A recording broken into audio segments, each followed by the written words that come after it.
Quarter Ninja presents.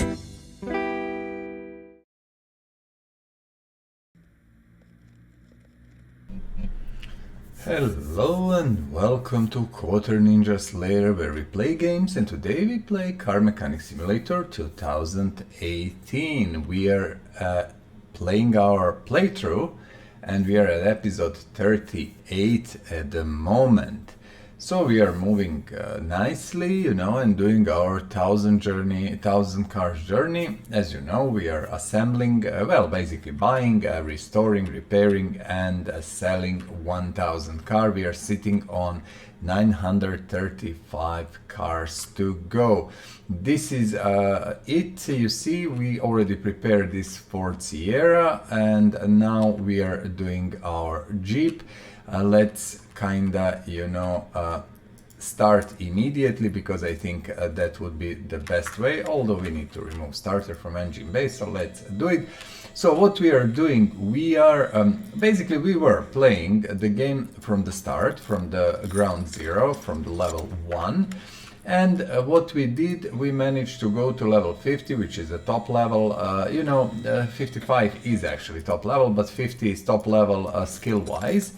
And we managed to go there in 21 2-hour episode. So it was around 20 hours, a little bit more than that.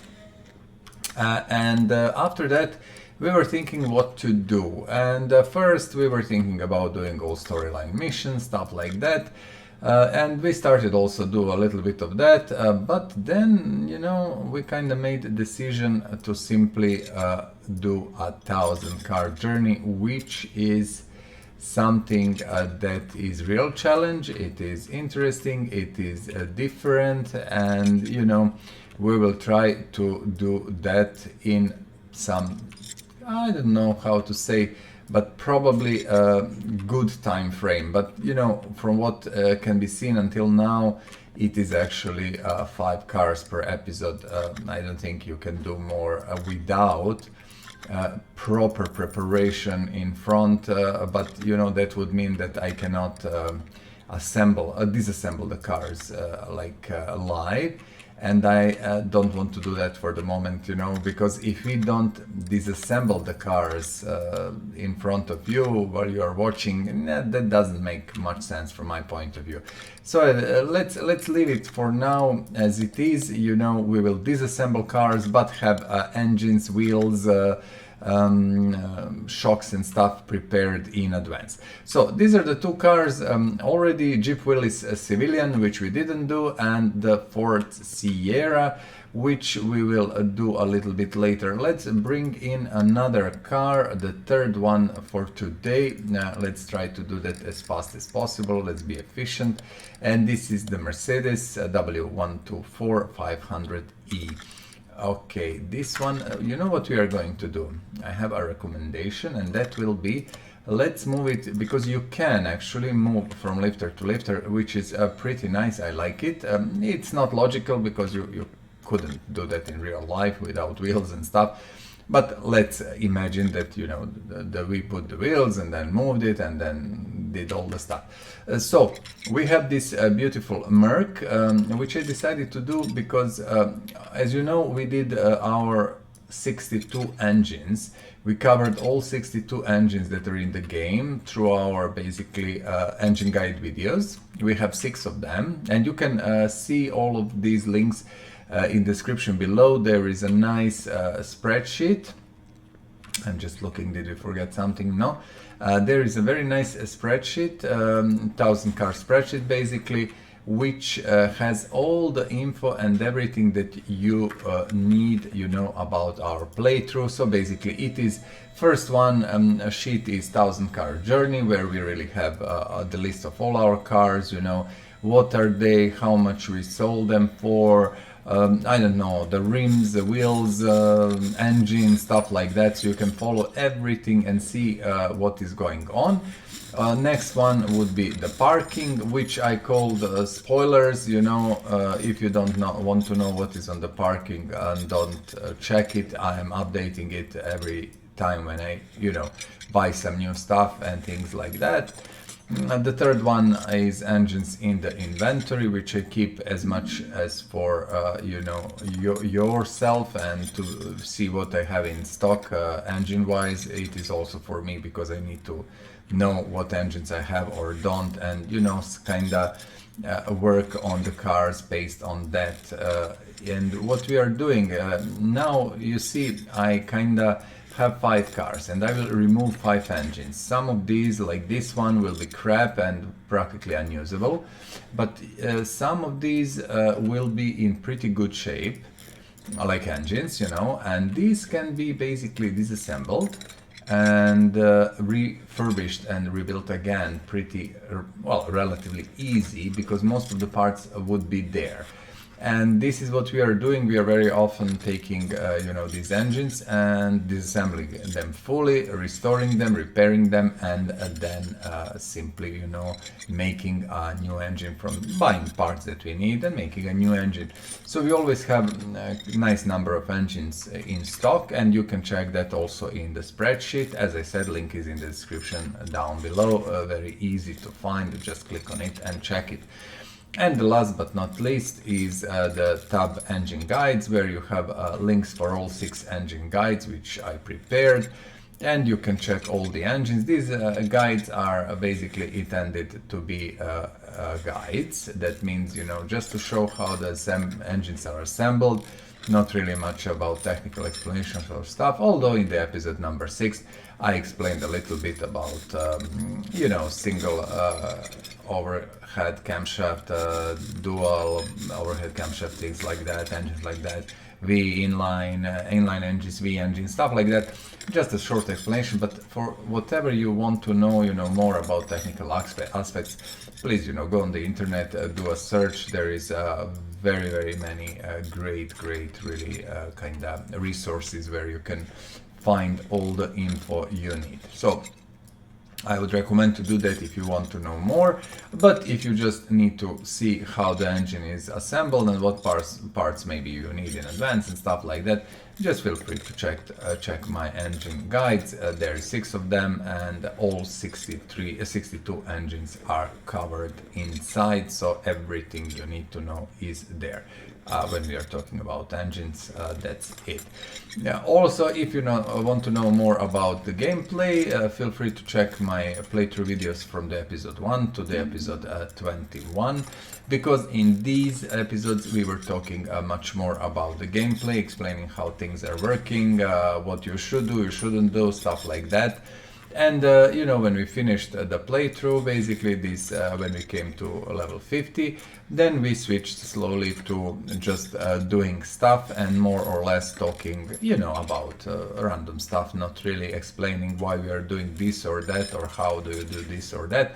Although if something is not clear to you, if you have some questions, feel free to let me know in the comments below. I will gladly answer.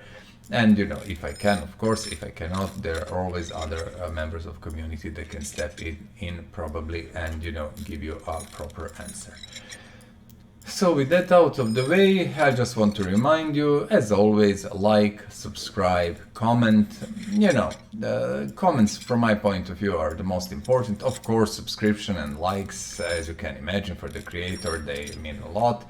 But I really like to kind of hear from you, hear what do you think about the game, if you play it, or how do you like it even if you don't play it. What do you think about cars in general? Do you like them or not? What cars do you like? What cars maybe you don't like? And things like that. Why not? It's always very nice to know what people are thinking about that. So feel free to share your comments down below. I'm just looking, we managed to remove most of the things. Let's just come in and also let's do this. Now I have quite a few spare, you see, I have spare batteries, so I'm kind of keeping them in stock and charging them, so we always have spare new batteries that are waiting for us. That's about that. We can pull out the engine immediately and start with our work. These are the first 3 cars. Let's kind of finish first the these three, and then we are bringing new cars in. And if you are looking at this is interior toolkit, as you know, very much nothing to see there, very hard to see any difference, but this thing, our welder will actually make it nice, and now you can see the effect of that. Let's go and repair stuff, and then we are going to start with assembly. I'm thinking probably we will see. Let's just repair what we can. We will probably start with Sierra on the lifter 1 regardless of everything else, and then, you know, move forward. We will bring 2 new cars when we finish these ones, and for today we have only vanilla cars and DLC cars, no mods. There is a reason for that, because I had many engines that I could use for that. You see, we didn't remove fender. You can always see that, not a big deal. Now I need to go basically back to repair a bench and just check, can we repair that fender or not. Actually we can, and we did it. Perfect. Let's drop the engine to our Sierra. This is turbocharged i4, and we can remove this. Engine is here. So let's start with the assembly process. I want to see, can I cannot, of course. As you know, I do have quite a few parts in stock. I'm trying to keep, you know, whatever is actually necessary. I buy, you know, like if I need one, I buy 2 or 3, it depends, and we always have some stuff in stock. Now, for example, we don't have any more this ABS, whatever is the name, I forgot, ABS something, but we are going, one is pump and second is modular, but we are going to buy them next time. Always try to sell your parts that are of lower quality than 100% when you're doing this job, and I will tell you why I didn't do that, and I'm now telling you, although I didn't do it. So basically I'm giving advice where I don't follow my own advice. You see the problem here? A little bit, yeah, trickier, because air filter comes to basically a radiator. Why you should sell them? Because they will, just give me a second, to sell also these wheels. They will be in your inventory, and sometimes it will happen, you will not pay attention, you will put some older part, you know, of lower quality, and then you will realize after some time that your car is not 100%, and you will think, why the heck is that? And then you will realize, oh, I didn't put this new part for one reason or another. So that's you know why. Okay, so what I'm going to do, because the battery can be put later, doesn't really matter, let's just start with assembly. We want to do this as fast as possible. As I said, I was trying also in the previous episode to switch to the point where we can actually kind of start 2 cars or 3 in one episode, you know, and finish them in other, and have like that, instead of starting first car in the beginning of episode and rushing to the end of the episode until we can sell basically all the cars. So I'm trying like a little bit to speed up that, so we finish this around 1 hour 30 if possible, all 5 cars, and that should be much better than, you know, rushing to the end and stuff, but we will see how that goes. Okay, I cannot put that, but I can do it from here. So not much to talk about. These cars, all of these cars are super well known, and there is nothing really special. I spoke about some cars in the previous restoration that was really interesting, about Borgward and Lloyd Alexander and you know, DKW and stuff like that, which was, I think, interesting. So if you want to check it, just go and watch basically previous episode. Because there are some info that is kind of very interesting and not well known. Well, you know, you should go to internet if you really want to know more, but I think it was really nice to, you know, even I didn't know some of these things, so I was like, what? And it was really interesting. But for these cars, I really don't know. Do I even want to talk about Ford Sierra, which, you know, it was super well known. If you're a younger generation, you will not probably remember Sierras. Sierras went out of production, I think, at the beginning of 90s or so. and they were kind of nice cars. I always liked them, and although design of Sierra, I got a wrong gearbox because I didn't pay attention yet again. See, when you don't pay attention, you buy stuff. Yeah, I didn't like Sierra's really design as such, but now when I look forward, well, backwards, yeah, I don't mind it, honestly. And they were very successful in racing. I remember them from that, and you know, it is interesting car. Although Ford that had that kind of strange way to remove basically, you know, names, like Sierra was removed, and I don't know, something else. For Taunus, and a lot of cars basically stayed for a certain number of years, the names I mean, and they were changed with some completely different other, you know, name. Not sure what is the reasoning for that, why Ford is doing that or was doing that, but probably they had their own reasons. So yeah, who are we to ask for the reasons? Well, you know, this is really horrible when you cannot easily switch, but it's okay, it's okay. Most important of all, we have most of the parts here, and that's very nice. I did prepare everything what I could, and I'm trying to do that as much as possible.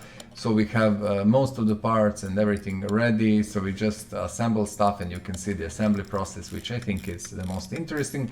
But as I said, this assembly process also I think is the really integral part of this. And I kind of believe that we should do disassembly here, you know, and online, let's say, because if I do it offline and I prepare everything, I don't think it's so interesting. Engines, you know, I covered engines, all engines are covered very clearly. You can just go and check, you know, whatever engine you want. Actually, you know, engines, the videos in description have time codes, so it's super easy, super convenient. You just click on the time code of the engine you want to see, and you will jump straight there, see that engine. You don't need even, you know, to bother to watch for stuff and things like that. So I think I did a pretty good job with that to make it easy for the viewer to kind of, you know, be able to easily follow that. Oh, we have even that.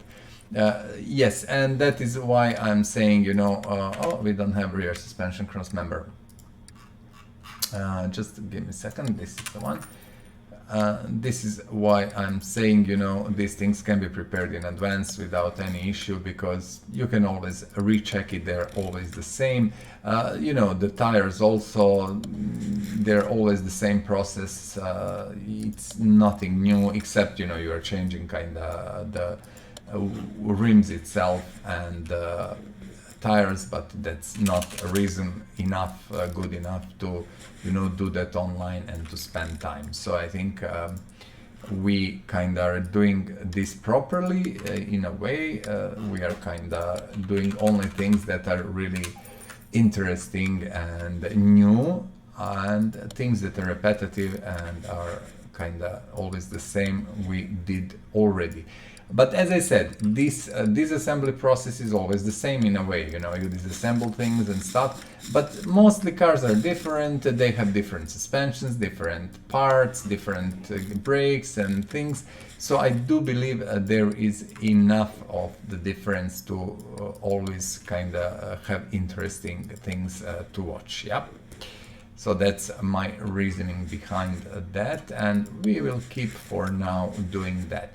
As you remember, I also said I will do all storyline missions. Then I realized storyline missions, they take time, really, way too much time. I don't believe that's really worth it. And I stopped simply because I don't feel it. I simply don't think that is worth it. Yes, they're integral part of the game. We should do them. And I still feel I should do them, but I think also this is much more interesting. We are not only doing 1,000 cars, which is a challenge in itself, and a huge challenge, honestly, because, you know, restoring 1,000 cars and selling them and buying them and stuff, it takes not only time, it takes effort, it takes everything. We are not doing only that, but in the process we are showing basically 1,000 cars. What I'm talking about, what we are not doing, we are not restoring 500 Bolt Atlantas and 500 Chieftain Bandits, which are, you know, cars in the game. They didn't have license and they called all these cars with funny names. So we are not doing that, because that would be easy. You can always buy these on junkyards or somewhere. There are always a tons of these cars. No, we are basically going for every single car we can get our hands on, game car, DLC car. We have all the DLCs, everything, you know. And then we are doing mods. So we are trying to restore 1,000 different cars. You know, if there is the same car, I'm just looking. Still, we are missing a few things here, there. Okay, turbocharger. What I wanted to say, still, yeah, if we have two cars that are the same version, let's say, but different look or something, like, you know, we had two Peugeot 205 turbos, which were, when assembled, completely and utterly different, okay? They looked completely different. You can check it, you know, for yourself. There is again exact episode in which that was done. What I've done, oh my goodness, am I stupid or am I stupid? Not a big deal, not a big deal. Few minutes. I was thinking that is a Mercedes, but that is of course not the Merc. Just let me check what kind of. This is 18B coming here. 18B. Yeah, I was actually thinking, because we disassembled the Merc last, that this is the Merc. Of course it is not, as you can see. Not a big deal. 1 minute of lost time, not really horrible. What we need to do, yeah, we need to disassemble to remove these two and put the normal wheels in. And that happens when you talk too much, and I'm trying to talk as much as I can to make, you know, all of this a little bit more interesting, so you have also some info and, you know, we interact a little bit. As you know, why I'm not streaming live, few reasons. One of them is my time zone is 7 hours from the Europe, and that's really bad. And yes, there are some Americans and Australians and stuff that can watch, but still the time zone is for Europe, and I'm European, so very far. And also I live in China at the moment, so streaming sometimes it's not the most stable, and it can, you know, break in the middle of the stream. It happens, not always, not often, but it happens, and I simply don't want to risk it. So I'm doing basically a stream format. I'm recording this on hard disk. Actually, you know, nothing is edited. Everything is, you know, what you see is what you get. Very simple.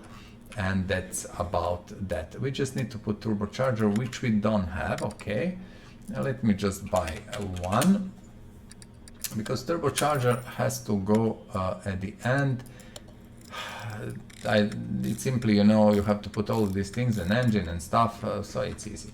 Okay, and you have to have this pipe and stuff like that. Let us see. I think that's it. Now what we want to see, let's check Salem Kieran. Oh, what do we have? For Kieran we have trunk and right side mirror. Okay, trunk and a right side mirror. I want to go out from this. Escape. Yes, thank you. Trunk and right side mirror. Okay. Trunk and right side mirror. Trunk. And is that the one? I hope.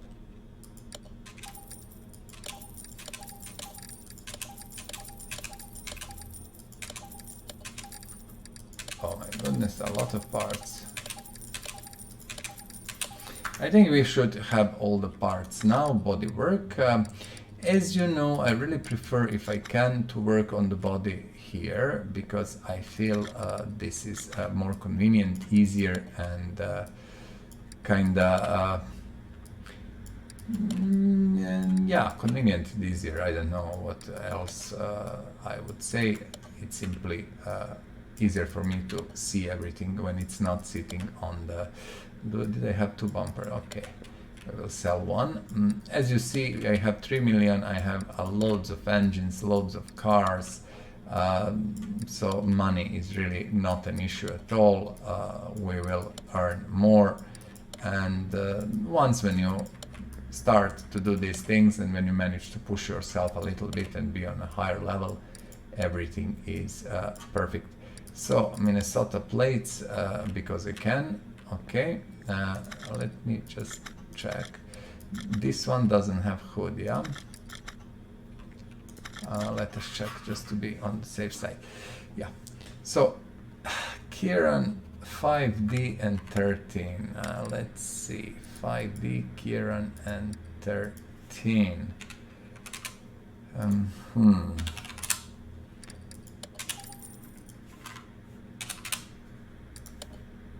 Not really nice. I need to check. I completely.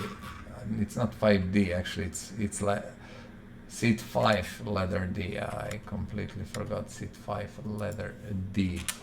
Seat 5 leather D. Two of these. Okay.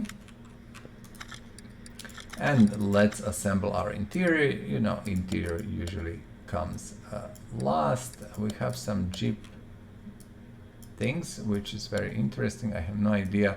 Probably we pulled it from the Jeep and it was in perfect condition. That's also possible. This car is done, my friends, completely. Let's just move it to paint shop.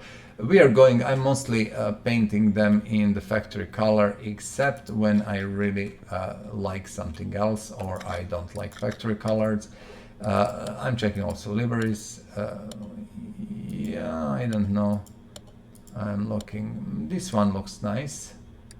It's a set factory color. This is again green, and we have way too many greens in the shop at the moment. So the blue it is. Okay, this is turbo version. I don't like really the look of the car at all. I don't enjoy it. It's very, very not nice from my point of view, but it doesn't really matter what I think. What is important is what you think, and do you believe this car is actually super amazing and I don't know, super special. But that's it for Sierra, done. Do we have engine here? We moved the engine here. You know what I'm thinking? Let's start with our beautiful Jeep. Let's see what we have here, what we can put in, radiator, stuff like that, you know, the stuff that comes here. We have a lot of batteries, that is perfect. And that's about it, I think. Yep, everything else on the lifter, let's push it. So, we did one military version, and I was thinking, should I do civilian? Because it's a little bit different in a way. They're similar cars, really, but a little bit different. And it was hard for me to make decision because I promised I will do different cars, you know, and these look pretty much the same.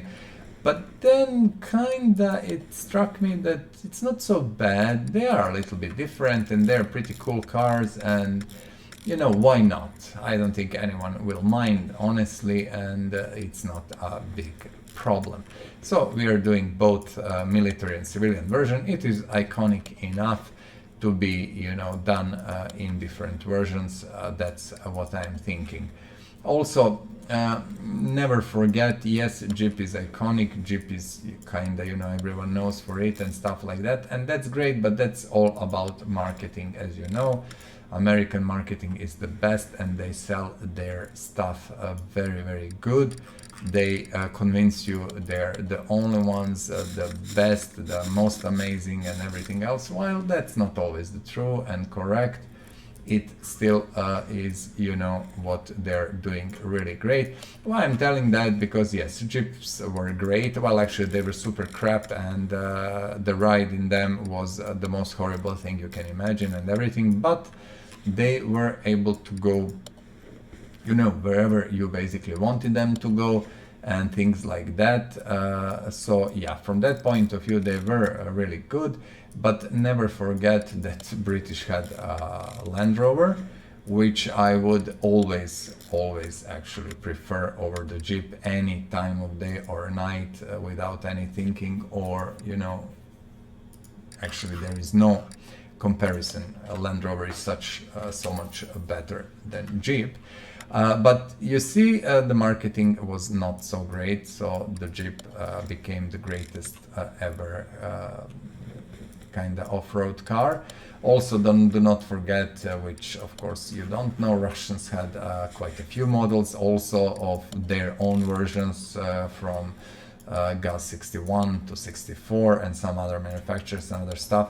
The cars that were as good as actually Jeep or Land Rover, and some other manufacturers did the similar thing. So yeah, it's mostly about the marketing. If you're good in marketing, if you do your stuff very good and sell yourself, you will always convince people that, you know, only your things are the best. And that's how marketing works. Basically, it's deception, and you know, convincing people that something is as you want them to believe it is. And most of the time, that's not true. Not only for this, but in so many aspects of life.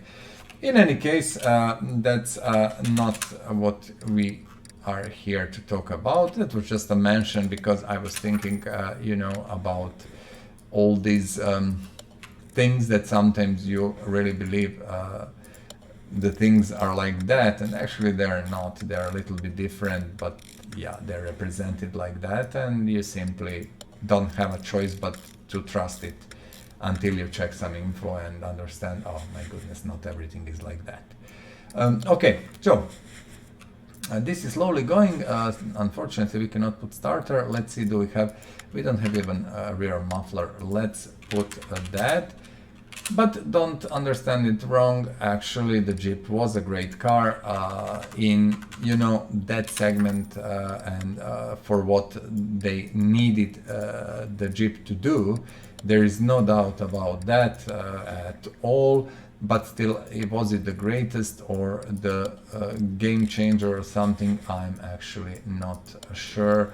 Even Germans had some amazing models and stuff like that. So yeah, everyone had at least one that could compete easily with Jeep. Now, let's see. That's it. Civilian version, I'm not sure. The difference is not such a big one. It's mostly a little bit about looks.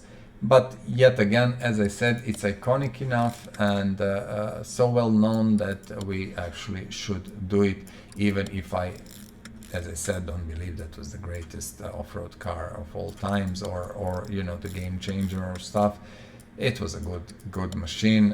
As I said, riding in one was horrible experience, but you know, for what it was a great machine. Okay, so we are. Well, let me just switch back to my OBS to check. So we are sitting at actually 30 something minutes, which is not so bad. Not really great, but not so bad. Okay. And if you're following, you know, these rims, you can already see what cars we are going to assemble. It's actually very, very clear. If you check, you know, rims and stuff like that. We are very, very soon going to bring more cars when I finish these two. The next two comes in, and then we will try to finish that in some nice time frame, so we have time. I didn't even plan, in all honesty, the next episode. I have no idea. Did I put Mercedes again? This is again, you know, when you have too many parts and you don't pay attention, as I didn't, you need to go here and find your freaking Jeep Willis. It's okay, all okay. So I have no idea what we are, well, I have idea. I exactly know what we are going to do. I didn't write it down in my spreadsheet, and if you check my spreadsheet, you will see there, actually you have all the info. It's very interesting. I think it's very, very nice and useful. And you can see exactly what is coming, what we did, and the plan and stuff like that. Although I didn't plan anything after this episode, but I have it in my head, I don't have it in writing, so no worries, nothing will be lost, no time, we exactly know what we are going to do. Now, my dear friends, let's see. Starter, of course, we need to do that from, okay. So listen, mechanically speaking, that's kind of strange, but yes, speaking about mechanical parts of this engine, I can tell you everything is done except this little starter here. That's about that. We are going out and checking our inventory, what we want to see, body parts. So we have hood, tool headlights, bumper. We have shitload of things on our Willis. So let's kinda do this. Let's go and put whatever we can, okay? Whatever we are missing, we are going to buy. I sold everything that is not 100%, so it shouldn't be an issue. And it seems that we have quite a few parts. Plates, this time we have different plates, doesn't really matter, we will just sell the car. So let's reuse these plates because I don't really want them to stay in inventory. I don't think that's an issue at all. We just need to put any plate to have 100%. The game doesn't really care about what is in or not. Let us check. Seat Willis, bench Willis, and steering wheel tree. I think we have most of that, if not all of that. Let us double check. Maybe bench we don't have, but I think steering wheel we have. And no, it was not 3, or it was, yeah, I think it was 3. Just to triple check. It was 3, yeah, it was. So the Civilian Willis is done. There is nothing else to do here. The car is done. It looks great. It's cute. And it has the color it should have, like that green one. This one I will not leave in green. I cannot stand it. Okay, let's move forward immediately. We want to be as fast as possible, efficient as possible. So engine that goes in this car is this M119 Merc engine, as you can see. Perfect. Let's move forward. We don't have pump, ABS, brakes. What I'm going to do, I will buy 2 modules and 2 pumps just to be on the safe side. Also I know that we need this, so that's kinda immediately you buy that and you don't think. You see, we didn't have even a single module or pump. This is a beautiful Merc. The older version, you can read about internet if you want, but all these 500s are amazing. I love them. Fan housing, okay.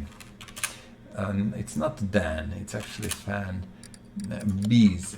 Let's buy 4 Bs and then 4 here and 4 here. Okay, so every the case has 2 fans, so we got 4 cases and 4 sets of fans, so we have everything here.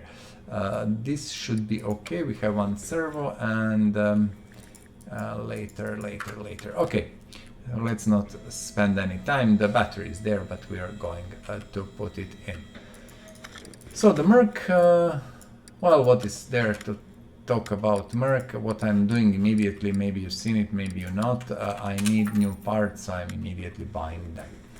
Mercs are amazing, Mercs are great. I'm not a big fan of Mercedes as such. I don't really, yeah, I like them, of course. I have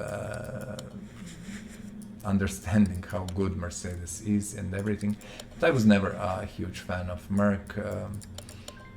It didn't, I don't know, I didn't feel it. It's not a car that I would like to own. Not because this car itself is bad or something, it's simply, yeah, not for me. I don't even like Audis or BMWs much. Lower suspension. Where is lower? See, lower. And don't take it wrong, guys. Both Audi and BMW, amazing machines. I drove, you know, scores of them actually. I know them and stuff, and they're really great. I love them as, you know, high quality cars and stuff. But for some reason I would not buy them for myself. Especially, you know, BMW with some designs that are so, oof, I don't know what even to say, horrible actually. Especially these SUV variants of the cars and stuff. Oh my goodness, that's so bad that that's even not normal. But you know, the design goes wherever design goes, and I presume they know why they're doing that. So who am I to say anything? I think Audi actually kept it really nice and does the great designs. Well, you know, BMW with sedans and stuff, my goodness, they're really, really beautiful and nice. And finally we can put Merc wheel in. But as I said, I don't know, I would buy either one of, well, you know, either one of them. It's simply not something I thoroughly enjoy, and that's it. But we all have our taste, and we all do what we want to do and buy stuff that we want. For example, I was, you will find it funny, but I was impressed with Honda Jazz. That was quite some time ago. A little Honda Jazz. That car was really, wow. It was like completely amazing. Such a small machine with so much space and actually great equipment and stuff. Yeah, it was very, very impressive. I was reading today a little bit about new cars, just wanted to check something.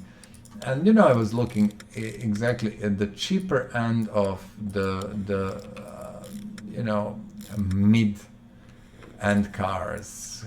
I don't know even how to say that, but you know what I mean. For example, like Kia Sportage or Nissan Qashqai or things like that. A little bit of these crossover SUVs. I don't know even how to call them. Things like that. I was just looking like.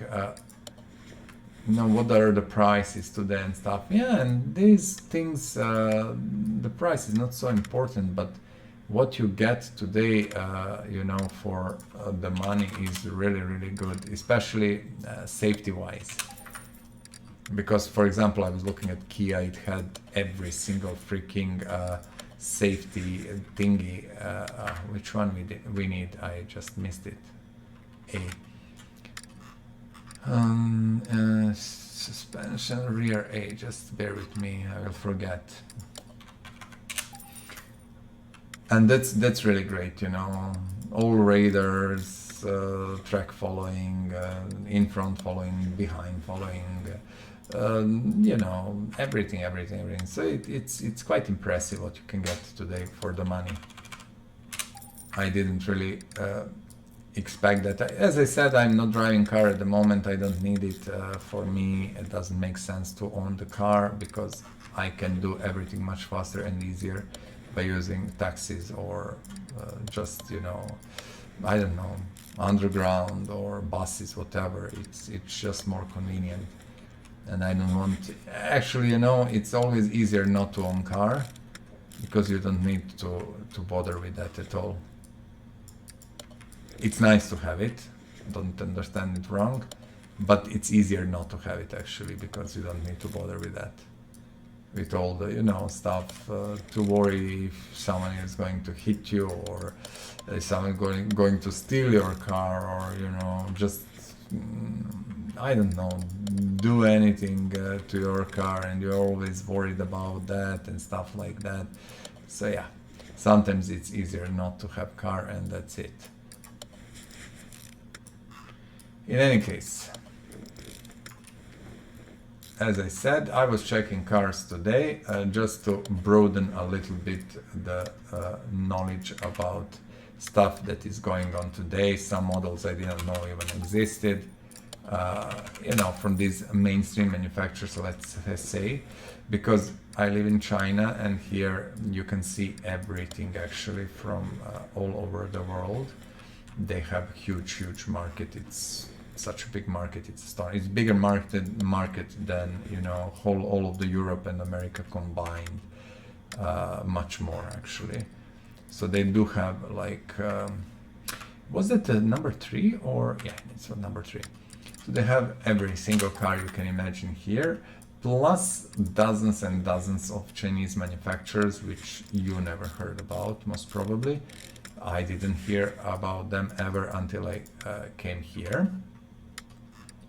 And these companies are actually very, very successful and huge, but you know, they don't simply sell things outside. And from what I understand, they are starting more and more to, you know, come to Europe, and I'm not sure where else, but yeah, they are slowly doing that because they have a very good cars and with very nice price. What I was, for example, good example of things that you don't know actually, and as I said, it's not you, but no one knows because Western medias are avoiding to talk about these things at all, is for example sport equipment. You know, I would say sport shoes and things like that, you know, what Adidas is doing or Nike or things like that. So I wasn't aware at all that, not aware, you know, it's stupid not to think that China would have their own manufacturers and stuff like that. But I wasn't aware what do they have and how that works, and you know, you expect that's something, I don't know, third grade or whatever, based on, you know, propaganda that you watch every day. But in reality, you know, they have quite a few sport equipment manufacturers. And what is the most interesting of all, I was watching some, you know, documentaries here and realized that these companies are, some of them are selling even such huge amount of things that you wouldn't believe, but all of that in the domestic market. And they said actually, from what I understand, they simply don't even think at the moment, well, they're starting to think about expansion to other markets, because their own market is such a big market that they first have to fulfill, you know, needs of their own market and move forward. And you know, we do have quite a few sport shoes and things that we got from them, and these things are on par absolutely with anything you can buy in West. There is no, you know, difference at all. Just to see rear rubbers, yeah, just we need to be careful because we forgot quite a few things. Yeah, so it's very interesting, you know, how actually things are working. And for these few companies I was watching, as I said, documentary, which was very enlightening in a way, because they do have, like, one of them, I remember, I cannot, is it Anta or one other, doesn't really matter. They have like 20-story building there, their own building and stuff, and inside that building they have freaking tracks. It's completely astonishing, you know, test tracks, stuff that goes around the building, things like that. And then they have athletes coming there and testing, you know, for equipment and checking stuff.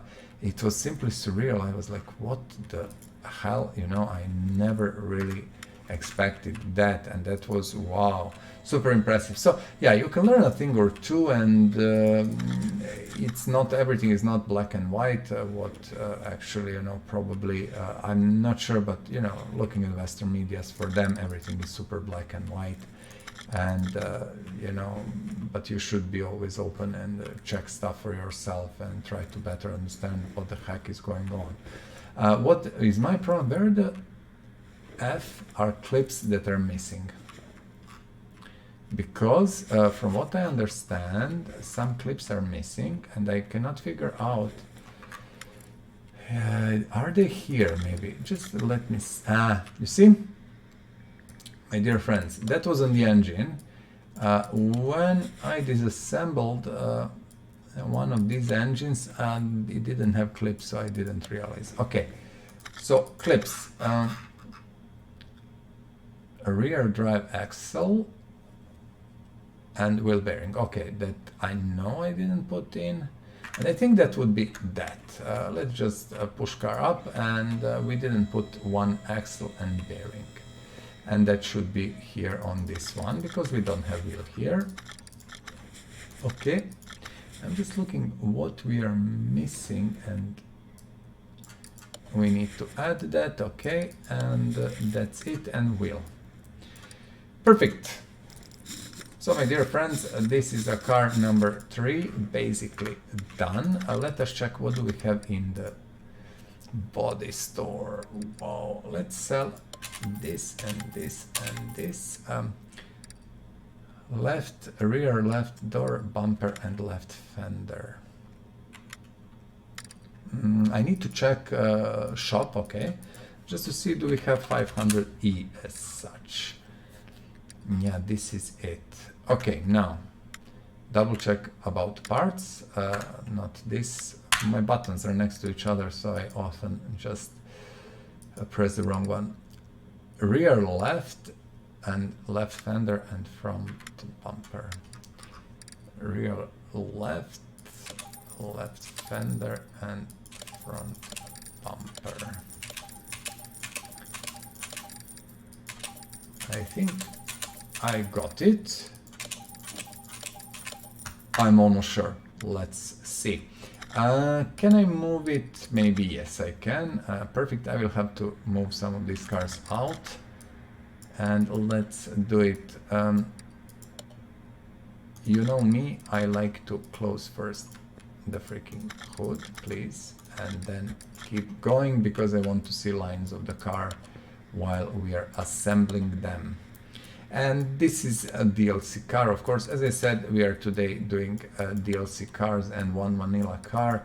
All of these are done very, very nicely, as you can imagine, because, you know, again, it's Minnesota. We will buy another one. It's the developers who did it, and they did a pretty good job with that. I cannot really say anything, you know, else. Really nice models and everything, so yeah. And these are very nice cars after all, so all 500 Mercs are great. As I said, I'm not personally a huge fan, I will not buy it, but I do believe these are the great cars. I drove 500, I drove 360 S or 3, something smaller S-Class, and both of these are amazing. Let me see. I know that we need one Minnesota, okay? And then let's buy like this. What I'm doing now, I'm just going like this.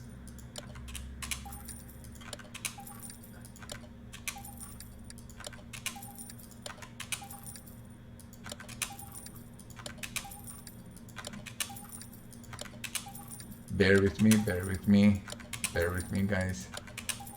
I know I'm doing stupid thing, I'm buying way too many plates, but I don't care. I hope our inventory will not hurt. Okay, so our car should be freaking complete. Yep, rear license plate, which was Minnesota, if I'm not mistaken. Yep, and then we need... everything is 500, okay? Everything is 500, so it shouldn't be a big deal. Bench, seat, and steering wheel. Let's put it in like this and like this. This is the last thing for the car, and that's done. What we need to do, we have to go out and send the car to the paint shop. Let's see what kind of color. Here we have green, blue, and this one also wants to be either green or blue. Full set factory green. Let me see. Yeah, these had let me just maybe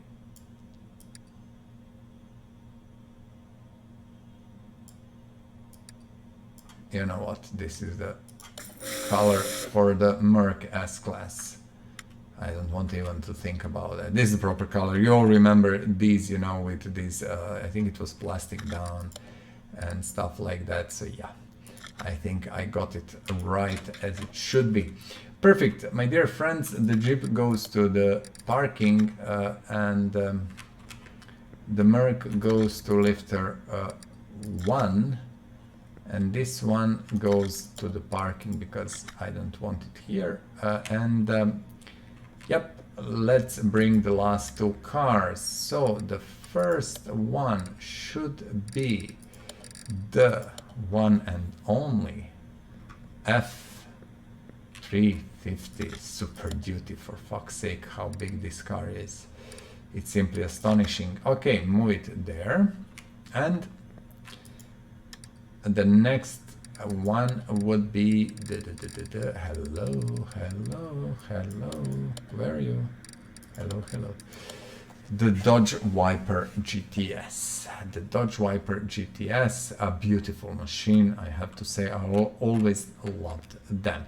These are, you see, amazing condition cars which will help us and speed up the process. So let's go. What I'm doing, as you can imagine, I'm immediately removing all of the parts as fast and efficient as possible. Let's do that immediately. You see, whatever can be removed. I'm not sure if this is integral like this is. Interior, of course, going out. Not sure how good or bad is. It doesn't really matter.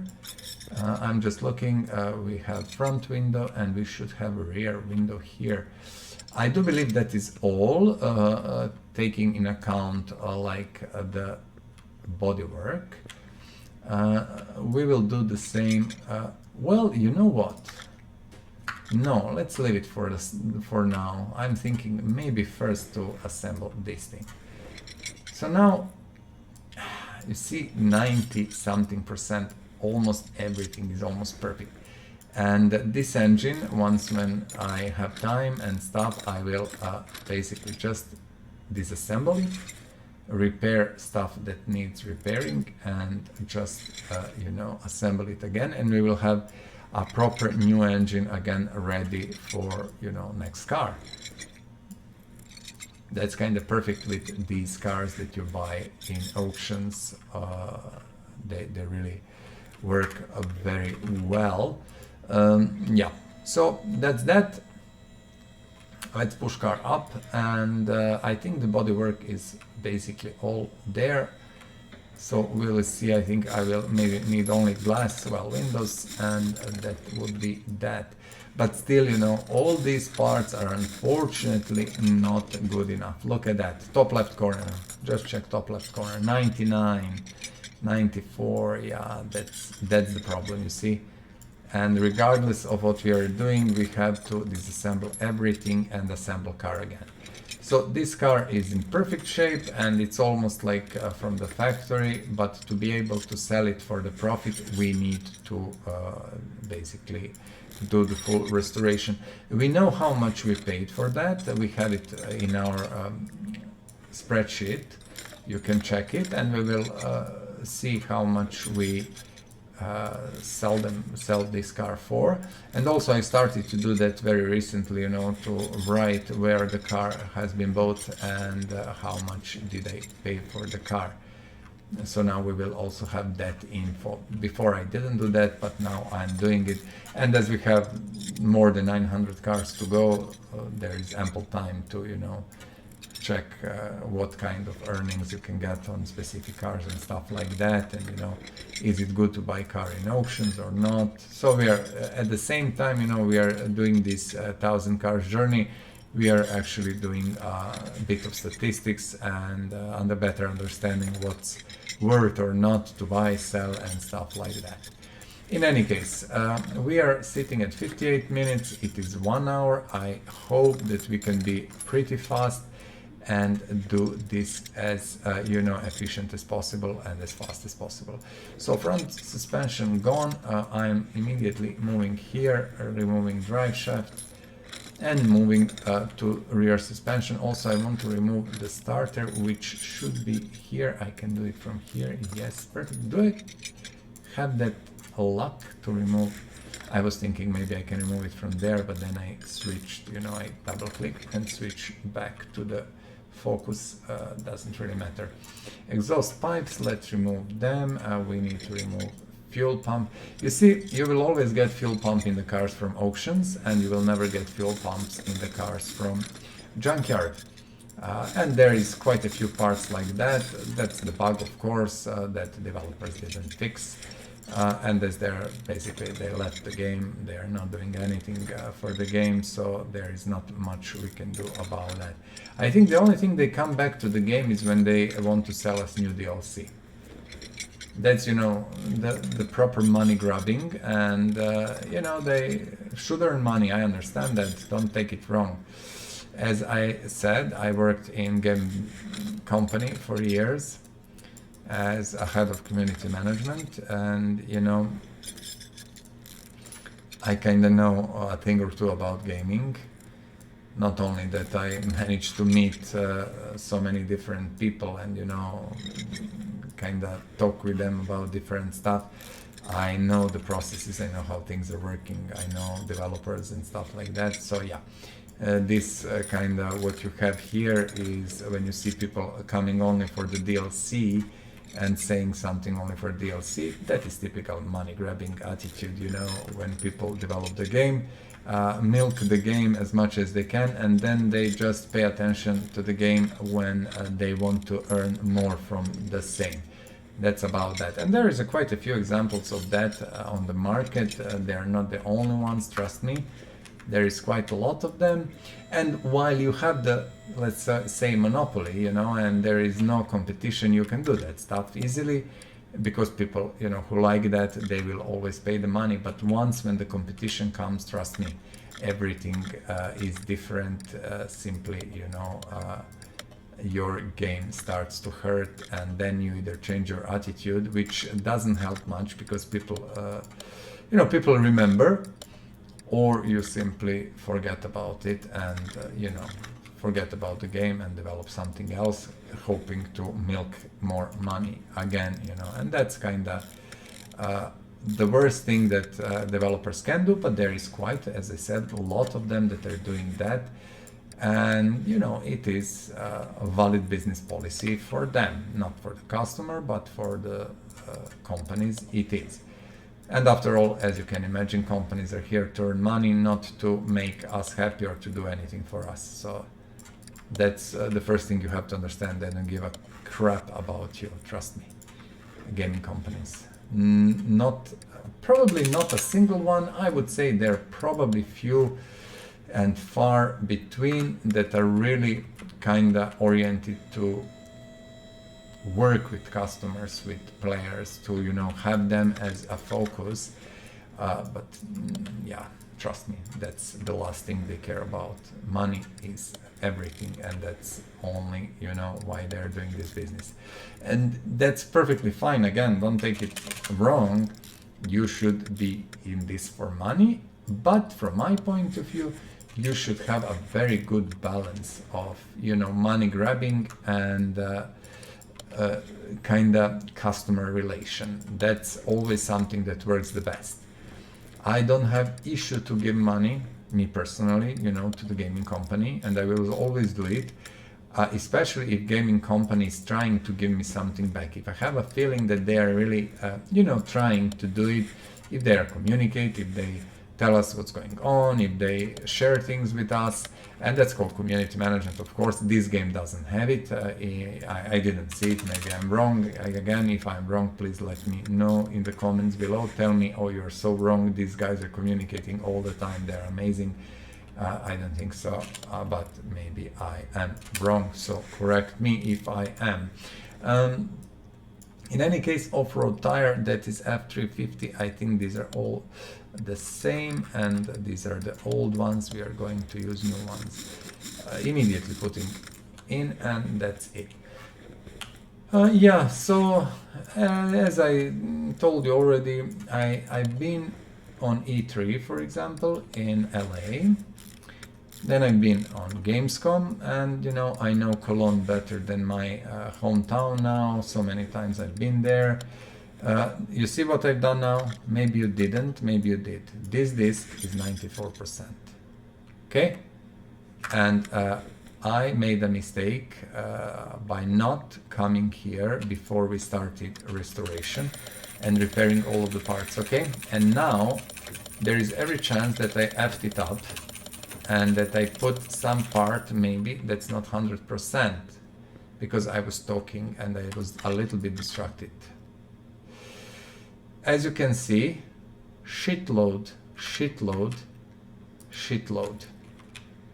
of things that I've done wrong. So yeah, that is what happens when you don't pay attention, and I talk about this all the time. I try to kind of, you know, explain that to you, and I do the same mistake over and over again, and that's yeah, that's not great. We need to disassemble these things. I'm just looking. Tie rod, is everything maybe here? No. So you see, that is actually my stupidity, nothing else, nothing more, okay? That is my stupidity, that is my mistake, me not paying attention, and simply something you shouldn't do, but it will happen from time to time. You will simply F it up, and by not paying enough attention, and that's that. And I have to admit, I was talking and, you know, sharing with you stuff, and I simply kind of ignored the fact that I didn't sell stuff. So just to see, all is good, not a big deal. We need to change clips, but clips we will do at the end, not a problem. Okay, let's just prepare. You see how many parts we can repair, and now the first thing we will do, not here again, my buttons next to each other, please. Sell everything that is 99 or less, okay?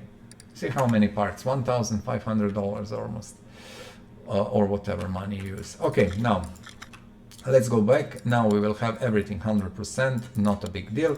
So we know that we have two clips that we put that are not 100%. That's also perfectly fine. We are going to do that at the end. We don't have ventilated discs. Let's buy them.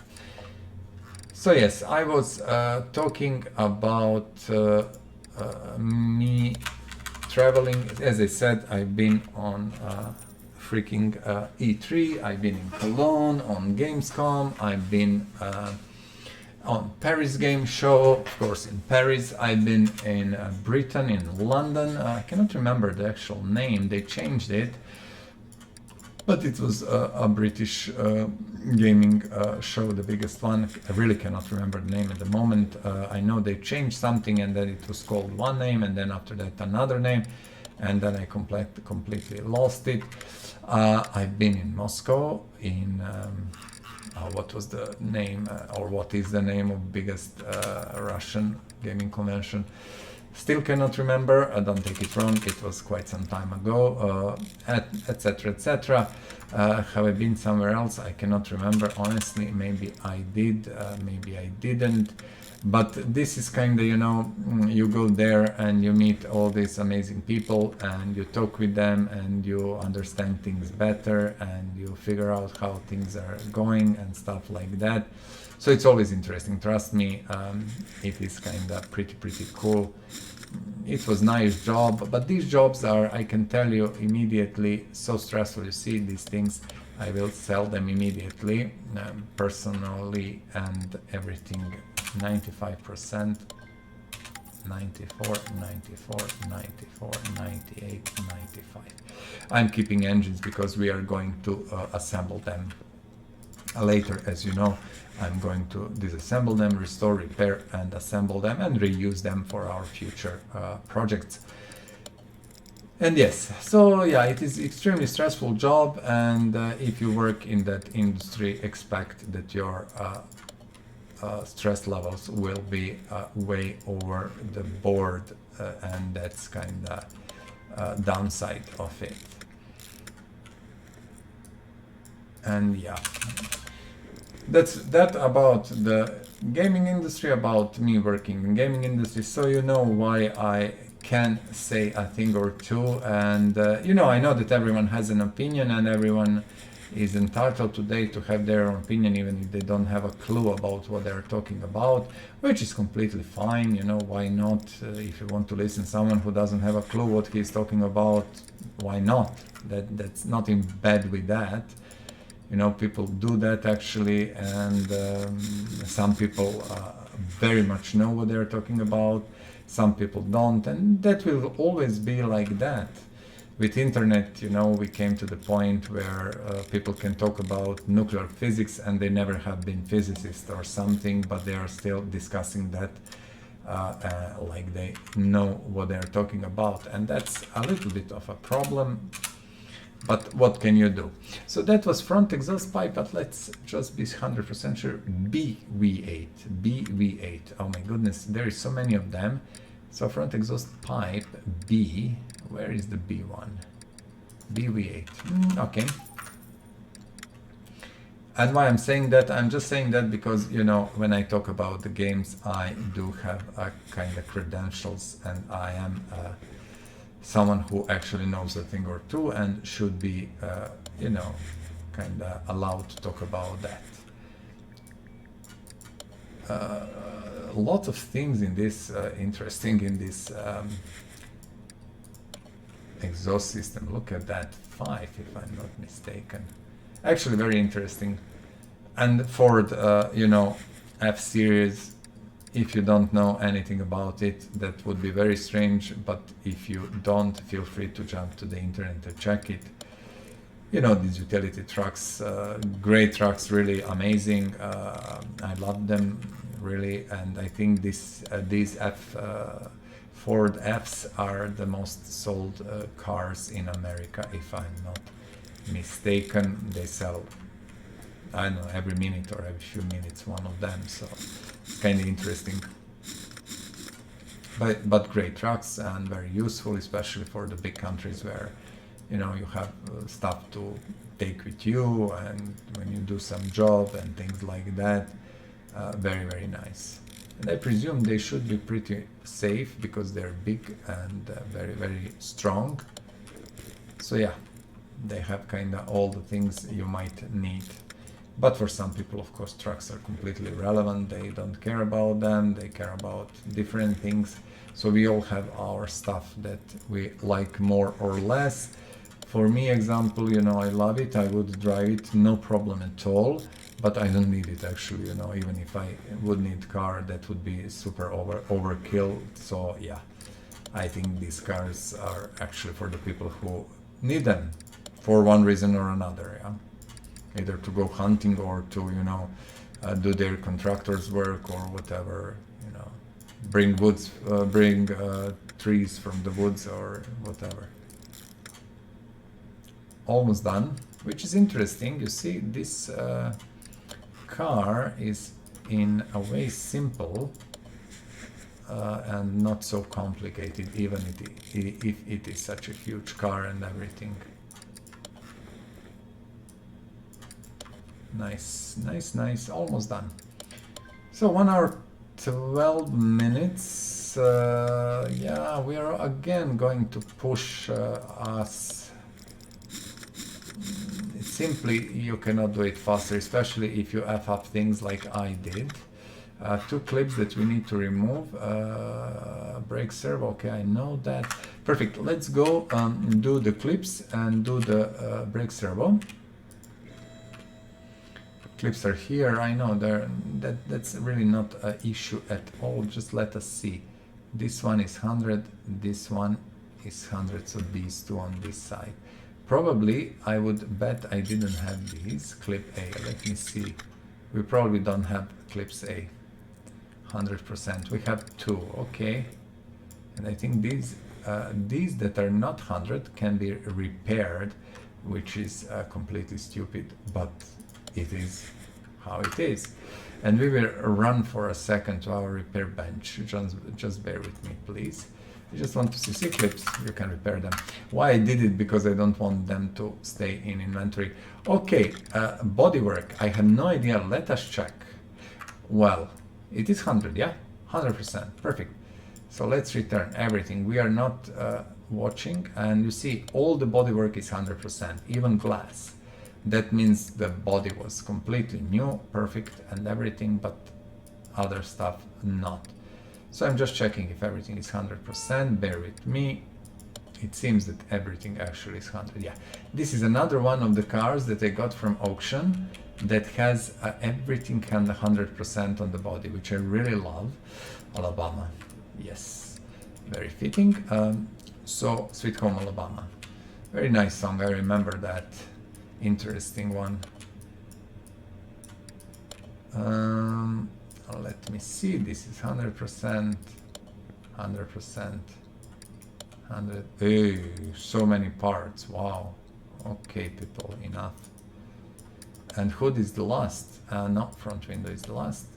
I will close hood immediately, just give me a second. Now, I think, I don't know, but I think, yeah, as you can see, everything is 100%, so it saves time, effort, and everything else, okay?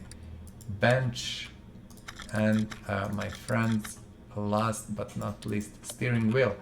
This should conclude work. I will see something is missing, something is not 100%. Rear window, okay, we forgot to put rear window, let's do that now, and now our car should be 100%. So beautiful Ford F350, look at this, actually it is amazing. Let's go move it there. I will return Viper, not return but move it to lifter 3 actually, and let's work on Viper. Viper is a beautiful car, I love it. I think it is really a great machine, and from my point of view, one of the cars that I would gladly buy if I kinda would have money or need that kind of car. I actually don't need it, so yeah, I will not buy it, but still. Perfect. I think the window. What do you reckon? That should be it, yeah? More or less. We will see if something is missing. We are going to edit. Let's now maybe start with things that we have here. Let's remove them, and we shouldn't forget to repair stuff before we start assembly. That's kind of the most important thing, because as you remember, we basically made a mistake and not by not repairing parts last time, and we have to do that. Okay, where is the battery? In the back, yeah? Can we get to it somehow? Maybe like this and this, and I think that's it. Let's move with this assembly as fast as possible. Yeah, Dodge Vipers. Well, yeah, beautiful, beautiful. I didn't really prepare anything about Vipers. They are such well-known machines. Just, you know, if you want to know more, internet is out there, search engine, and just do it. You have Wiki, which is the easiest, you know, thing to go. Usually Wiki is good enough with infos, so you can always find a thing or two that interests you there.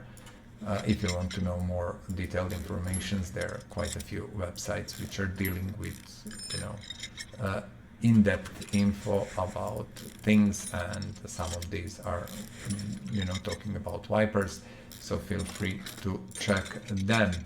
As you can see, I did prepare everything, including shocks. We didn't have to do a single one today. That was actually pretty good. Because shocks also take time, although they take like a minute, but still time is time, and we lost enough time for me being stupid and not repairing parts and putting 99% parts on the car, while you need 100% to be fully restored. Also, you know, a restoration bonus is always nice thing, and you will get restoration bonus, of course, when car is fully restored, so that's also important for you to know. Okay, so front end almost done. Happy about that. And if you see, today we had so many blue cars that is completely crazy. This one is blue also. The Merc was blue, but I changed it. The Sierra was blue. Yeah, very strange. Why so many blue cards? Who knows? Drive shaft, okay, beautiful. And let's, I think starter is here or not, should be here. Yep, of course. And the huge gearbox. Perfect. That's that. This muffler, and now let's do the suspension. This is another of suspension that I don't like, the big one with way too many parts, and nothing can be done about that. We have to do it regardless, unfortunately. I don't think disassembly is such a huge deal, but assembly takes time because it's such a big suspension, actually. In any case, we are sitting at 1 hour 20 minutes. I honestly hope 20 minutes should be more than enough for this, maybe, because car looks to be in pretty good shape, but that doesn't mean anything until we disassemble it fully, restore, repair everything, and see what we need to buy and how much time we are going to lose on buying stuff. You see, there is a lot of things, huge number of things which needs to be removed from this one.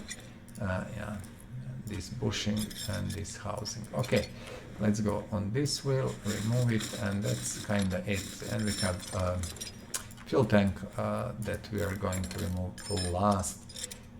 Bushings, also we got a few episodes ago, I didn't say that, silver something for 100 cars sold. So we did sell 100 cars, not all in this playthrough, I think, but combined with some previous stuff and stuff like that. So yeah, perfectly fine.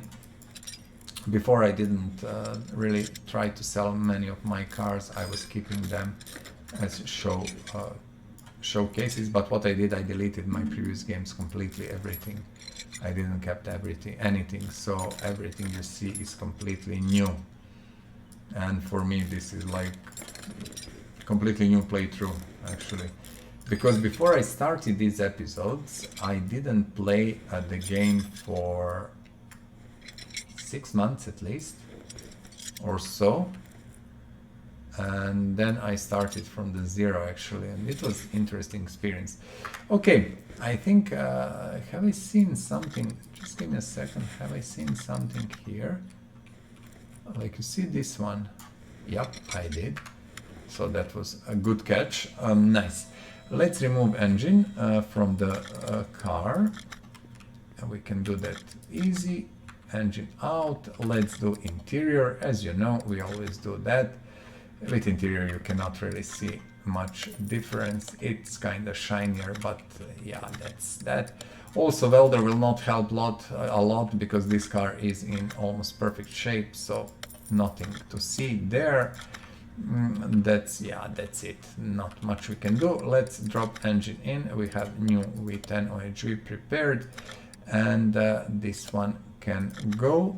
And let me just recheck. Yes, I want to put battery to charger. Before we start assembly, what I mentioned last time, we must come here and do this. This is of utmost importance because we are going to F it up if we don't do that, okay? So we are repairing what we can, and you see a lot of parts. Then immediately we are jumping to inventory and saying sell parts 99% or more. Then we are selling all of these. Okay, done. So we don't have anything that is crappy, semi-crappy, or whatever. Everything should be 100%. Air filter base, this is something that I don't have in stock, of course. That would be crazy to have it. I know that I need this. Do we have cover? Maybe cover was restored, repaired, not sure. You know, can we repair V10 air filter cover? I have no idea. Obviously we cannot, so I'm just going to buy one. Not a really big deal at all. I just wanted to be 100% sure. Okay, perfect. Brake servo we should have. ABS pump, as you remember, I even got some new ones, but I think what is this? Okay, I kind of see 90%, and I was thinking how that is possible, and I sold everything. No, no, it's all good. Okay, this comes later. Let's go. Does it have radiator? Yeah, it does, of course. I was thinking like, what's going on? Okay, that's it. I think now we can move forward with assembly. And this is our Dodge Viper GTS. A beautiful, beautiful machine. As I said, I always liked it. It's very, very nice car. Front wheel hub, we need a new and spare front wheel hub. It is here. I will buy 3 for now. Do we have discs? At least something that we don't need to buy. Okay, caps. We will have more than enough. So I exactly know what we are going to bring as soon as we sell these cars. What is the next one? I will show you. Be patient, stay with me, and we are soon going to see what are the 2 cars that we are bringing next. Front sway B, I start to buy a little bit more because these things you cannot repair them and you always need them. Steering rack you can repair, rods you cannot, etc, etc. So there is quite a few parts you can repair and quite a few parts that you cannot. Oh yeah, interesting thing, that doesn't have anything with the game or anything, it's just my private stuff. But I just got myself a coffee machine. It's very interesting because I do like coffee, of course. Coffee, you know, most of us like coffee, maybe not everyone, but most of the people I know. And I got a nice home coffee machine, which is again a Chinese company, which you never heard of, so there is no need really to talk about it much. But the price of that machine is, okay, I paid it, how much did I pay that? Let me remember, around 100 euros I would say. And this is practically, I don't know, even it's not semi-automatic, it's actually almost automatic. The one where you have, first what I like, it has a very, very long cup holder in a way that you can put a long cups, and then you have special like retractable holder for smaller espresso cups and stuff like that. So I really like that. It's not that small crappy machine that most of these manufacturers are doing, so you can cram one little cup and nothing else. Also it has basically automatic system for latte and cappuccino with special milk tank and stuff like that. Doesn't have grinder, of course, that would be much more expensive. It's always more expensive, but I have both a manual and the electric grinder for the coffee. And you know, you grind just before you make it. And I'm super happy with that. I can tell you it is a pleasure to have coffee machine. I avoided to buy a coffee machine before. It's kind of, I don't need it, but now I have it. So I'm sharing with you. And actually company is called Konka. So yeah. And I just took a sip of coffee. I made a very, very nice coffee. I'm quite impressed with the machine and the quality. And I got a coffee, you know, a 1 kilo of Blue Jamaica coffee, mildly roasted, so it's not dark roast. It's I think perfect. It is perfect for espresso. And I love the bags. You know, the bags the coffee came in. Oh my goodness, that's really amazing. It has even, you know, the I don't know how it's named, the ventil, or no, the ventil is German, I think. It has a special hole so the coffee can breathe, you know, they let a little bit of air in and stuff like that. It's simply, wow, you know, mind-blowing.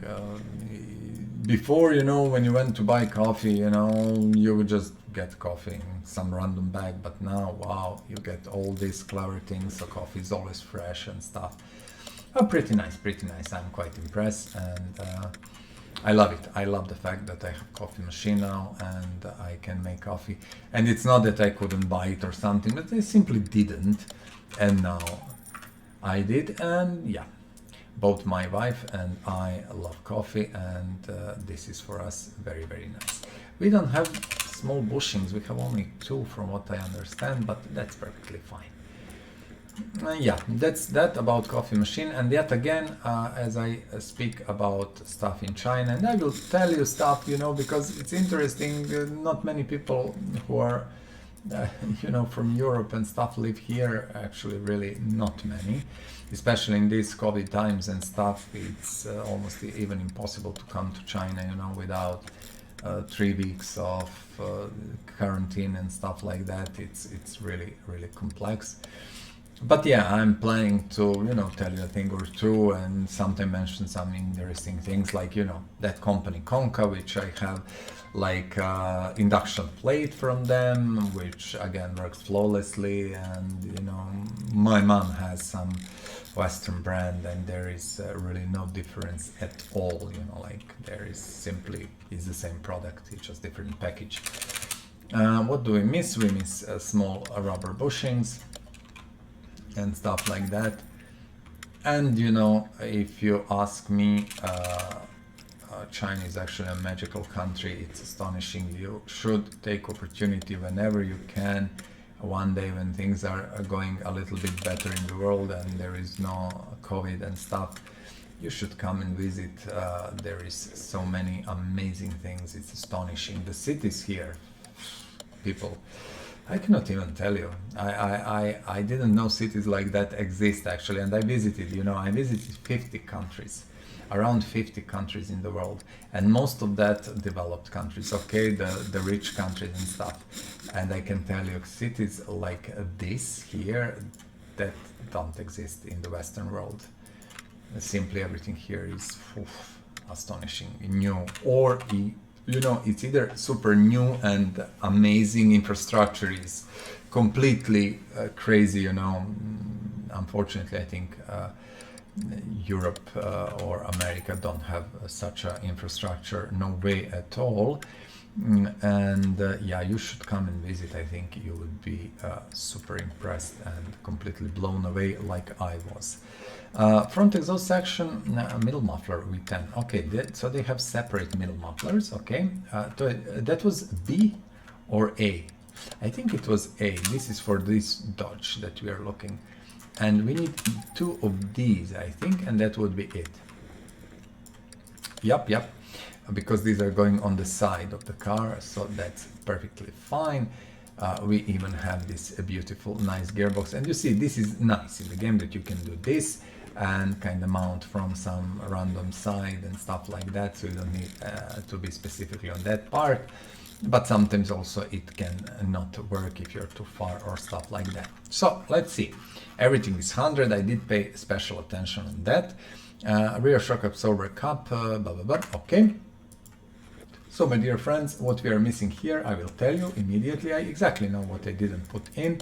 I don't think they should allow us to put the wheel on until we add all this stuff, but it's okay. I don't see that as an issue, because with experience, you know, in the game, you will just know, okay, I didn't put this or I didn't put that, so that shouldn't be a big deal. Anyway, let's see.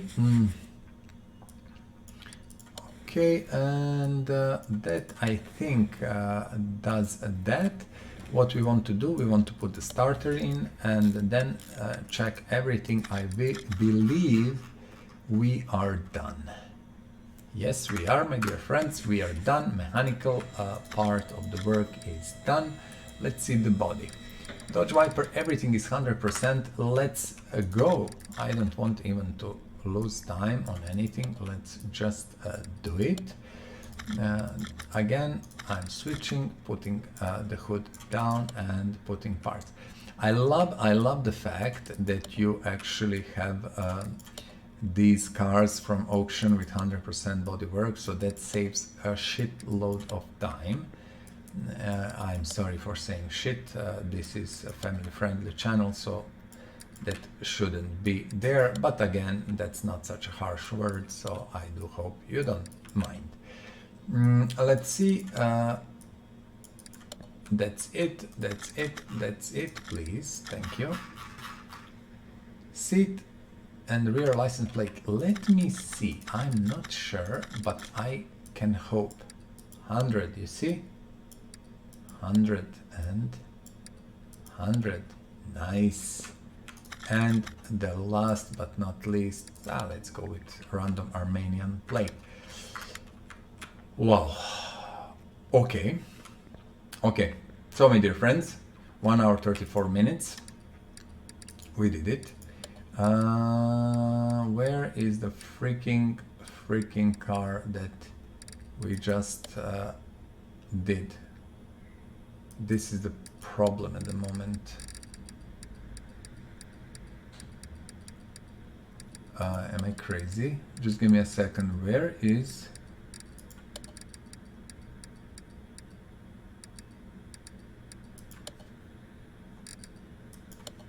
Jeep Civilian, let me see. And we are missing that Salem, yeah? Why cannot see it? One Salem is here. There is another Salem. This is Spectre. Oh my goodness, why it would put it... You see, there is so much free space and it put... Okay. It's perfectly fine. Good. And not a single car I would actually love to take picture of. Maybe I will do the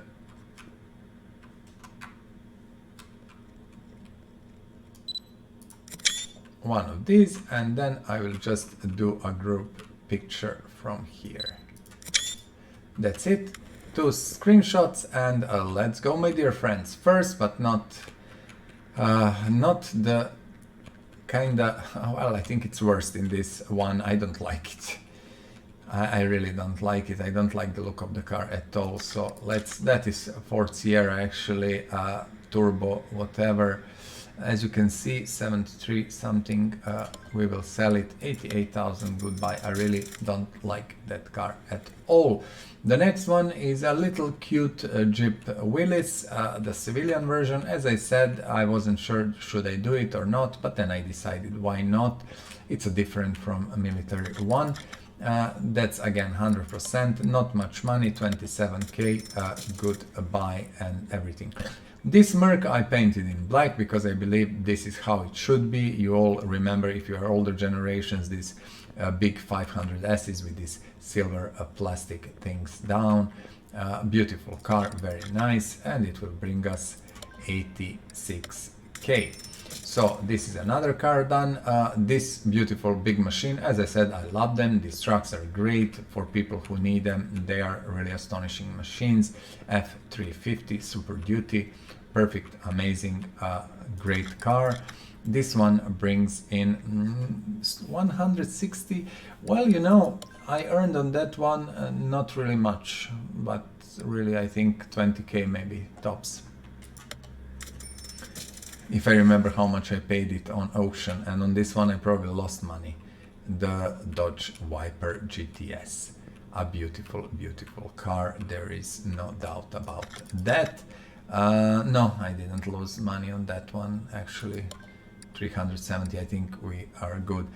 380k, give me a second, let us actually check. 380k, 86, 300, no, we actually lost money on that one, okay? So we lost money on the Dodge Viper. So when you buy on auction and computer overbids you like a moron and like crazy, you will lose money. I don't care about that because it's, for us, it's not about money, it's about the 1,000 cars journey, okay? Which is, from my point of view, the most important thing at the moment. So my dear friends, the next thing is this. BMW, okay, BMW 850, BMW 850 CSI. Why I brought in the two BMWs? Because these two are different. One is wide body and one is not, and I believe the difference is big enough to give us kinda a reason to do both versions, okay? So we will try to do exactly that, if you don't mind. I'm just looking, see, a little bit mod is a little bit trickier because, yeah, the things are not fitting perfectly well. As I always say, I don't mind, I just say thank you to these amazing guys who are making these mods and giving us a chance to have all these great cars in. Yes, and you should do the same. Jump on basically Steam and, you know, thumb up or thumbs up for the guys that are doing that. So the first, as you can see, is the wide body version, and the second one is non-wide body. And we are going to see, I didn't check liveries, I don't know, do they have liveries or not, I didn't really want it to look. We will do that together. I kinda like to, you know, have, you see this, how I hate it. Honestly, when it cannot, you know, focus on the proper side and stuff. It's okay, relax, and move forward. As always, you will never have the fuel pump in the car from the junkyard, and this is actually why I prefer to buy cars from the junkyard, not from auctions, because I know that I lost money on the Dodge Viper, and I earned only 20k on Ford F350. But as I said, because we are doing 1,000 cars journey, we don't really care at the moment at all. For us, that's not important. But you know, if you're playing your own game and if you're, you know, playing a proper playthrough, not in the sandbox or stuff, then, you know, you have to pay attention on every single penny, you know, at least for the start. Although I can tell you a few mods that will bring you shitload of money if you just restore these cars. You buy them cheap on the junkyard and you restore them. So yeah, it's never a problem to earn money. Like, you know, 959, the Porsche. Just, you know, install the mod and buy a few on the junkyard and restore them and sell them, and you will earn so much money that you will not need anything else. And there is a few more I didn't check, but you have it in my list. It is very obvious, and especially now when I started to write down how much did I pay for specific mod and stuff, you will have the clear picture and be able to understand, you know, what is worth. And we will soon introduce Shelby Daytona, which I think is one of these also where you earn a load of money by restoring it. Okay, this is happening with mods, with DLCs and vanilla cars. This will of course not happen, so just think about mods. In any case, a BMW 850. Okay, so I have no idea about the history of the car at the moment. I didn't really reread it. It was such a long time ago that what I knew I forgot. But I can tell you this is one of, you know, my young boy, man, whatever I was at that time, dream cars. Yeah. 850, I loved it. I still believe this is one of the great designs, great cars of that era, and you know, not just of that era, but really a great, beautiful machine that you know, was designed at that time, and that was, I think, even 30 years ago, probably even more. So you will see when we assemble it. I don't think it should be ashamed even today, you know, with design and everything else. And this is why I wanted to do two, especially when I've seen that we have kinda that wide body version and the normal body version. I was thinking like, okay, it makes sense in a way, why not? These are different cars, you know, they look differently. Well, it is the same car in essentially, but it's a different approach, you know, to the body, and I think it will be very nice to have both versions restored. Anyway, we are selling them, so not a big deal. Okay, so what is our goal for today? Not much. The only goal for today is in the next 15 minutes, which we have left, to disassemble both of these. Okay, this is our goal. So actually I'm trying to have both of these cars disassembled and ready for assembly process, because that way we can have always, you know, two cars prepared for the next episode, like disassembled, and then just, you know, start with assembly and then do the next two in, you know, between. Perfect. Did we, just to recheck, did we have all 100%? Okay, we will remove engine now from the car. I cannot see car going down. Okay, it is. Perfect. Engine is out. And do we have anything else? I hope not. We will see. Let's do the interior. I will not even look there. I just want to speed up the process. Welder, yes, I will pay attention to the car like this. Okay, well done. With welder, you know, you can see if you forgot some body part, you just go around and check. You see how nice this wide body looks. Perfect. This is the second one. This has a normal body, as you can see. It's not so sporty in a way.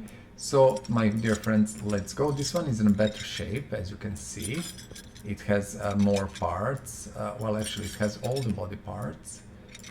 So I think, yeah. And the one there, I think it has a sunroof, panoramic window, a panoramic roof, if you want to call it properly. Today they call them panoramic windows, if I'm not mistaken, when you have, you know, it in the car.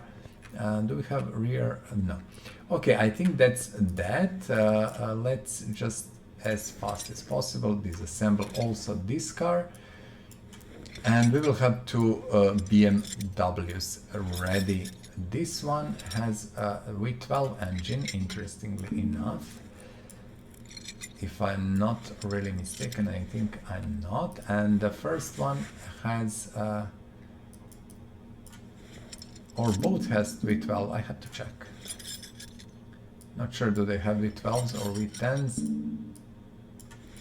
We are going to check that.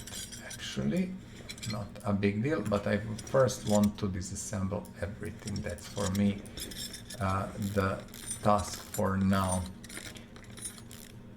As I said, I want to have it done. Let's go. Interior we will remove at the end, or let's remove it. Let's remove it now, so we don't bother with that anymore. Yes, please, can you just be more effed up? Thank you. Done. Okay. So this is the mod, and I want actually to do it and to remove it, because we need to introduce more mods. I have also some other nice mods. Maybe I will do this episode all about mods. Maybe. We will see. We will see. Depends what engines we have in stock, because I'm kind of not really in the mood to make new engines while I have 30 plus engines still in the inventory, you know, waiting. And I think we should maybe go for kind of cars that we can put engines in. Also, what I decided, we will just check cars what engine they accept, and we will change engines. You know that in most of the cars in the game you can kind of exchange engines and put one or other engine, and I think we are going to do that to adapt basically cars to engines we have, because we do have a lot of engines, and why not do the cars with engines we have? I think that's okay, perfectly fine. So we are going to see. This one I think doesn't accept any other engine except the V12, but I will check it when we finish this assembly. Just give us like 5 minutes and everything will be checked, and we will know. 148, which is perfectly fine and not bad at all, I cannot say. So I think we will be there, maybe, you know, just in time. I hope we can manage to do it. Just to have it disassembled before we kind of finish this episode, okay? Drive shaft, let's remove. Yeah, this one has all the parts actually, so that's perfectly fine. Gearbox starter and gearbox, let's remove that also. Superb. And now we have this suspension, which, as you know, I don't like. It's complicated, has a shitload of parts and takes a lot of time. But what can we do? Nothing. Oh my goodness. It's okay, it's okay. We have 10 more minutes. We are going to finish this in 5, I promise you. Especially if I don't miss things. We are going to finish in 5 minutes or so, and then we can move forward. And I will check engine. I want to check really, does it accept only one engine, or you can actually kind of use a different engine and replace it. This is also nice with many mods. You have different engines that you can exchange, you know, for the car, and that gives you opportunity to reuse the. Does it have? Wow, it has fuel pump. Amazing. I'm not sure where did I buy this one. I think it might be, not it might be, I'm almost 100% sure it was from auction, but it was in that shape, you know, for auction car. But I think 99% sure it's from there. For the Widebody, I know it was from the junkyard.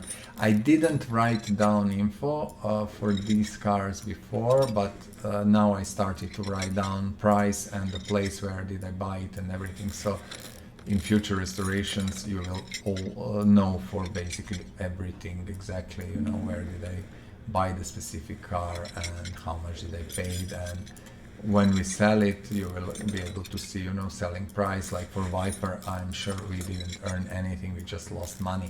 And I was looking, computer was, you know, bidding, and the auction system in this game is horrible. You know that already, you know, that's not only my opinion, but most of the players think the same. And it's overbidding, and you know, I don't care because I want that specific one. I want simply to, you know, kind of finish the car and move forward. But that is such a bad system that game has. It's horrible. Let's pull it out. Now, if you check the engine, yeah, you see, V12 cannot be actually exchanged for any other engine. So that is about that. Interior done. You can see it looks nicer. It's not obvious, but I believe it can be seen if you look good enough. And this is the one. I think I will keep both colors. They're different enough, and that there's no engine. Oh, I didn't remove engine cover, so I was looking like, what the heck. So, okay. Two BMWs 850, you see Widebody, how it looks, I love it. I will have to prepare, of course, wheels and everything for these cars to have it in order. I'm not sure, I will have to check what do we have, you know, on our parkings. We have quite a few cars. Let me just go to my engines thing. For example, i4 SOHC BMJ, we have one, and that is Opel Manta, which I think this one is in better shape, I would say so. Indeed it is. See, almost perfect car, and that is going to be our third car, the Opel, and we are going to do that one. It is again old beautiful car, which I remember fondly. I did have opportunity to be driven in one. I never drove it. I never had opportunity to drive one, but you know, I did remember this beautiful, amazing car. And it again, I think marked the era in a way, you know, it was great. It was, if I remember properly, a very nice competitive car, you know, raced around the world and stuff like that. So yeah, Very, very nice. This is going to be our third car. It is also mod. We do have engine ready and everything, so we are actually quite capable of assembling that one, and I really like it, so there is no reason not to do things that we actually really like. Let's do this, and we are almost done. Let me re-switch to my OBS to see. Yeah, we have 5 minutes more, which means we should allow ourselves basically the time to push with this car. Let's say we have 5 minutes more. I will not really do anything else except try to disassemble this as fast as we can. So this is in perfect shape, beautiful color. We will leave like that. Not sure if there is livery for Manta. I might be very much inclined to do two versions, because with livery, if it has racing livery, I'm not sure. We will check that. It is completely different car, but yeah, we will decide about that a little bit later.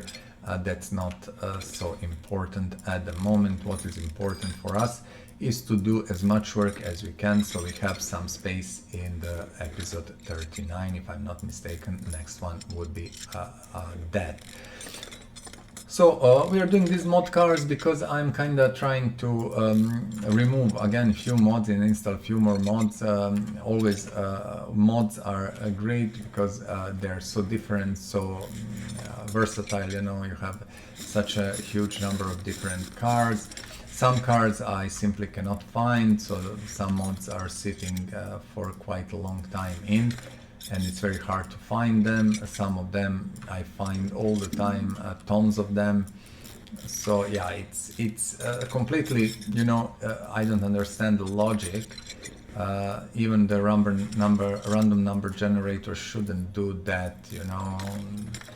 The game should pay attention, and you know, if you have some mods that you didn't find for weeks, game should say, okay, give him that, because it's not something that you shouldn't find. Like it's just something that game should give you, because you know. But again, what do I know? This is the thing. I don't like this engine for that reason, because you have to go in and remove one part. Then yeah, we will do that. Not a big deal.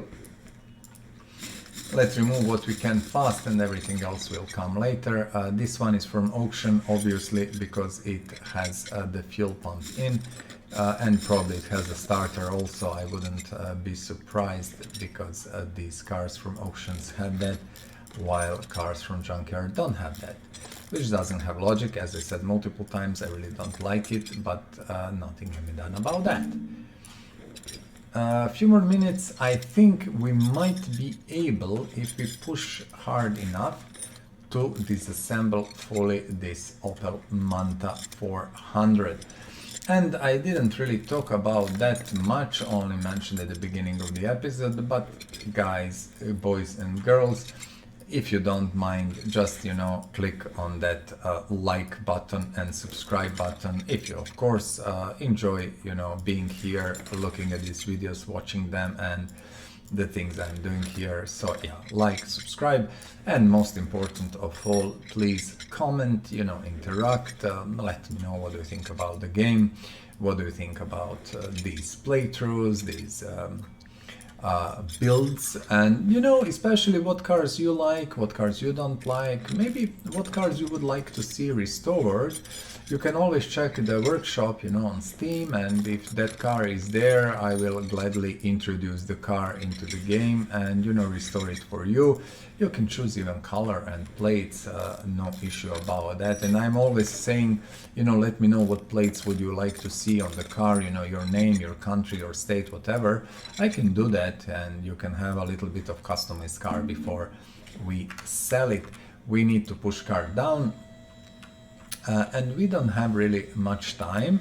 What I'm going to do, because this is fully disassembled practically, I'm going to finish probably disassembly, but no, I'm not. I'm going to finish it exactly now, because nothing much is here. We just need to do this, push car up. This is the problem, you see, you have to disassemble these parts, then push car up, then remove this. It's a little bit, yeah, tricky in a way, but that's it. I just want to move engine crane on lifter 1, and that, my friends, should...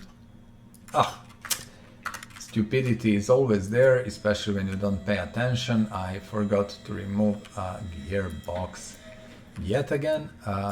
10 seconds, not a big deal, honestly. And that is why I removed starter, like to remove the gearbox, and then I forgot about that. No matter, no matter, no matter, done. Okay, boys and girls, my friends, this is it. We have BMW 850 CSI wide body, as you can see, and we have BMW 850i CSI normal body version, and we have a beautiful Opel Manta 400 here.